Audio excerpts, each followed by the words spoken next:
Bakit daw hindi tayo magdala ng extra battery dito sa ating gamit na NXT Storm XR para tuloy-tuloy yung biyahe? Well, sagutin natin yan ngayon sa video na ito.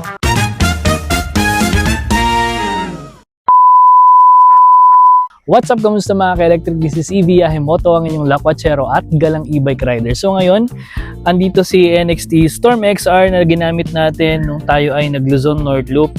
At bakit daw hindi na lang magdala ng extra battery para tuloy-tuloy yung biyahe, para hindi rin magkaroon ng range anxiety? Well, yung mga isasagot ko po sa inyo ay una, base sa opinion ko, pangalawa, base sa experience ko. So, pwedeng yung iba ay maging iba yung sagot or iba yung perception nila sa sasagot ko. Pero, well, ito po ay base sa opinion ko at sa na-experience ko na since nag-North Loop na kami. Unang-una po, ito pong Storm XR natin ay 72 volts 95 Ah na LiFeO4. Alam niyo po ba kung gaano kalaki yun? Kung hindi niyo alam kung gaano kalaki, bibigyan ko kayo ng idea. 95 Ah po, ito po yung battery. Ayan ang battery. At ang lalim niya, slanting po yan. Hanggang dun. Kita mo yon? Hanggang dyan. So slanting yung battery niya papunta dito. Gaano siya kabigat? 44 kilograms po, no? So itong ganito kalaking battery, kung magdadala ka ng another extra battery na ganito, saan mo po ilalagay? Okay? Ito lang yung kanyang compartment. Kaya kung napanood nyo po yung Luzon North Loop, may dala akong top box, tas may side panniers pa dito. So saan mo po ilalagay yung extra battery na? Una is 44 kilograms. So another bigat yon kung may angkas ka pa, lalong wala kang paglalagyan. So, para din po alam nyo, ang another weight po na madadagdag sa inyong electric motorcycle ay more power din ang kailangan. So, ibig sabihin, mas malakas kumonsumo ng baterya. So, parang mababaliwala na meron kang dalang extra battery. Tapos, ang ending, mas malakis yung power consumption mo sa battery dahil dun sa another bigat. Lalo na kung may angkas ka pa. So, may angkas ka pa, tapos may dala kang extra battery. Well, yung iba, meron akong nakita, may dalang extra battery pero hindi po ganun kalaki. Parang meron siyang top box, tapos meron siyang extra battery na hindi ko alam kung ilang AH, 40 AH yata. Nakasya lang sa top box.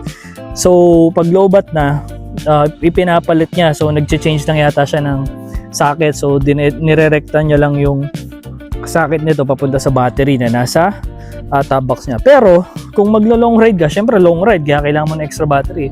So, may dala kang gamit. So, saan mo pa lalagay yung mga gamit mo unless meron ka ring side pannier na kagaya ng ginamit ko.